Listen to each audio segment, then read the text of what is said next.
எல்லா எல்இடியும் ஃபிக்ஸ் பண்ணியிருக்கேன். இதுதான் எல்இடி இருக்குது பாருங்கள். ஸோ எல்லா சேனலில் ஒவ்வொரு எல்இடிக்கு 3 சேனல். ஸோ இந்த ஸ்கிமேட்டிக்கில் சொல்லியிருக்கிறபடி நான் இதில் பண்ணியிருக்கேன். இந்த ஸ்கிமேட்டிக்கில் இருக்க பாருங்கள். இப்போ இந்த எல்இடியை ரன் பண்ணி பார்ப்போம். இதுக்கு 12 வோல்ட் அப்ளை பண்ணுறேன். இதுதான் இதோட மதர் போர்டு. ஸோ இதோட மதர் போர்டை பாருங்கள். இந்த மதர் போர்டில் இங்கே நான் பிக்கு கிட் டூல் பிக்கு ஐசி யூஸ் பண்ணியிருக்கேன்.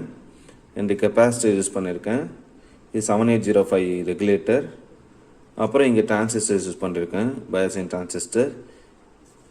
இப்போ இதுக்கு நம்ம 12 வோல்ட் அப்ளை பண்ணணும். 12 வோல்ட் அப்ளை பண்ணலாம். இதுக்கு 12 வோல்ட் பவர் சப்ளை அப்ளை பண்ணேன். இங்கே பாருங்கள், அதோட லைட்டிங் எப்படி இருக்குது பாருங்கள். அந்த ஃப்ரேமில் எப்படி லைட் எரியுது பாருங்கள்.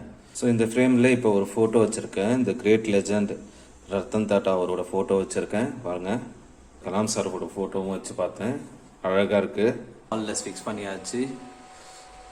என்னோடய வீடியோ நல்லா இருந்தால் லைக் பண்ணுங்கள், சப்ஸ்கிரைப் பண்ணுங்கள்.